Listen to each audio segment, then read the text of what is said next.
Hello viewers, আমি কৌশানী। আমার channel কৌশানীর হেসেলে আপনাদের সকলকে স্বাগত। আজকে আমাদের রেসিপি মৌরলা মাছের টক।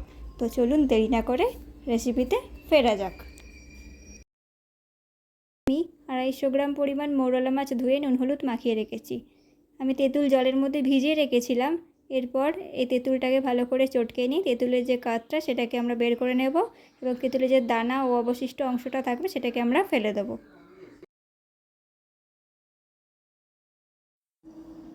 কড়া বসিয়ে নিয়েছি, কড়ায় তেল দিয়ে দিয়েছি গরম হওয়ার জন্য। তেলটা ভালো করে গরম করে নিতে হবে, না হলে মাছ ভেঙে যেতে পারে। তেল গরম হয়ে যাওয়ার পর আমি এর মধ্যে মাছগুলোকে দিয়ে দিলাম। ভালো করে একবার নেড়ে ভাজার জন্য রেখে দিলাম। এই মাছ বেশি নাড়াচাড়া করলে ভেঙে যেতে পারে, তাই এক পিঠ ভালো মতো হয়ে এলেই অন্য পিঠটা আমরা ভেজে নেব। তবে মাছটা খুব বেশি কড়া করে ভাজবো না, তাহলে এটা শক্ত হয়ে যেতে পারে। হালকাই ভাজবো।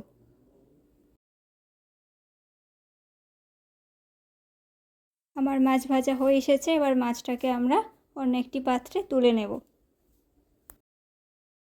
মাছ ভাজা হয়ে যাওয়ার পর মাছ ভাজা যে তেলটা ছিল তার মধ্যেই আমরা দিয়ে দিলাম 5 ফোড়ন ও শুকনো লঙ্কা।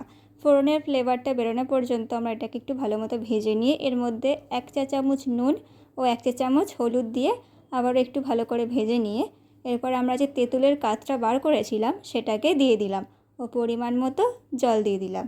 আপনারা আপনাদের পরিমাণ মতো জল দেবেন।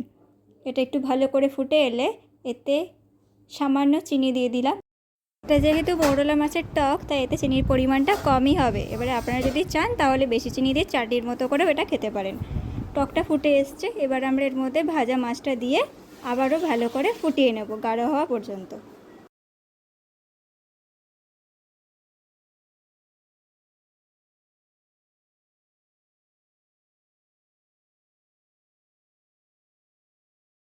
মৌরলা মাছের টক রেডি হয়ে গেছে। এবার এটিকে আমরা অন্য একটি পাত্রে ঢেলে নেব। আর আজকের রেসিপি আপনাদের যদি ভালো লেগে থাকে তাহলে লাইক, শেয়ার, কমেন্ট করতে ভুলবেন না। আর চ্যানেলে নতুন হয়ে থাকলে অবশ্যই সাবস্ক্রাইব করে পাশে থাকবেন। ধন্যবাদ।